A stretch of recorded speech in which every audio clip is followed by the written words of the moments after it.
నమస్కారం. భారత్ టీవీ ప్రేక్షకులకు స్వాగతం. నా పేరు ధరణి ప్రగడ దీప్తి. నేను yoga teacher and Mudra researcher. ఇక్కడ మనతో పాటు ఉన్నారు ప్రముఖ యోగాచార్యులు అండ్ ముద్రా స్పెషలిస్ట్ శ్రీ ధరణి ప్రగడ ప్రకాష్ రావు గారు. నమస్కారం అండి. మనము గత కొన్ని ఎపిసోడ్స్ గా ఆయన స్పెషలైజ్డ్ ఫీల్డ్ అయిన యోగ ముద్రల గురించి తెలుసుకుంటున్నాం.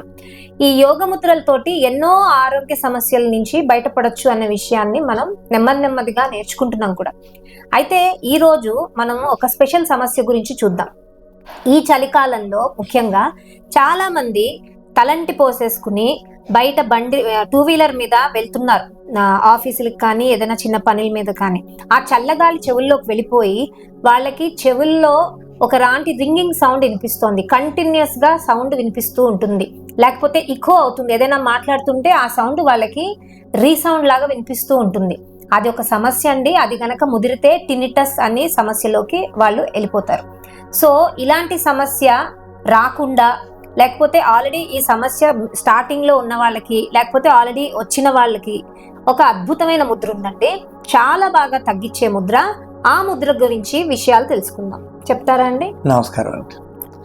ఆ చెవి సమస్య అంటే చలికాలంలో బయట తిరిగినప్పుడు చెవిలోకి గాలి వెళ్ళిపోయి చాలా మందికి రకరకాల ప్రాబ్లమ్స్ వస్తాయి.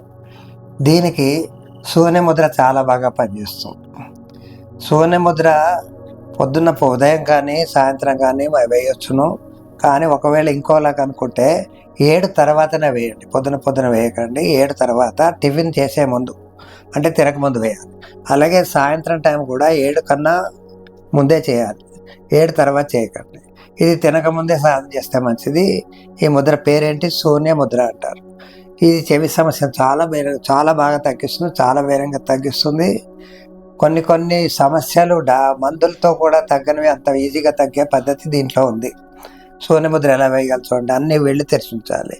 చేతి వేళ్ళలోని మధ్య వేలు ఆకాశతత్వం, దీన్ని మడుస్తే శూన్యతత్వం అంటారు. ఉంగరపు మధ్య వేలుని మూసి దాని మీద బొటన వేలు పెడితే ఇదే శూన్యముద్ర. మిగిలిన వేళ్ళు తిన్నగా ఉంటాయి. కొద్దిగా విడిగా ఉన్నా పర్లేదు, మరి కలిపినా పర్లేదు, కలిపోయినా పర్లేదు. కొంచెం వంకర ఉన్నా బాధపడద్దు. అరచేతులు పైకి పెట్టే లైట్గా కూర్చోవాలి. 15 నిమిషాలకే మీకు మంచి ఫలితాలు కనబడతాయి. 20 నిమిషాలు చేస్తే మంచిదే. దానివల్ల ఏం నష్టం ఉండదు. మన చేతులు మనం పెట్టుకుంటే, మన చేతులు మనం కలిపితే సైడ్ ఎఫెక్ట్ ఎవ్వరికీ రాదు. దానికి వర్రే అవసరం లేదు. ఏదైనా ఆహారం తీసుకున్నా, మందులు తీసుకున్నా అవి పడకపోతే రావడానికి అవకాశాలు ఉంటాయి. కూర్చోవడం తెలుసు కదండి. కింద కూర్చోవచ్చు, ఏ పొజిషన్లోనే కూర్చోనండి, కదలకుండా కూర్చోవాలి. కళ్ళు మూసుకోవాలి. కింద కూర్చోలేని వాళ్ళు కుర్చీలో కూర్చోండి. సోఫాల్లోని మంచాల మీద కూర్చొని చేయకండి, పని చేయదు. మరి ఈ విధంగా చేయాలి. తెలిసింది కదండి. శూన్య ముద్రతోటి మీ చెవిలో రింగింగ్ సౌండ్, చెవి సమస్యలు లాంటివి ఉంటే కనీసం 20 నిమిషాలు ప్రాక్టీస్ చేసి మీ సమస్యల నుంచి బయటపడండి. తప్పకుండా ప్రయత్నిస్తారు కదండి.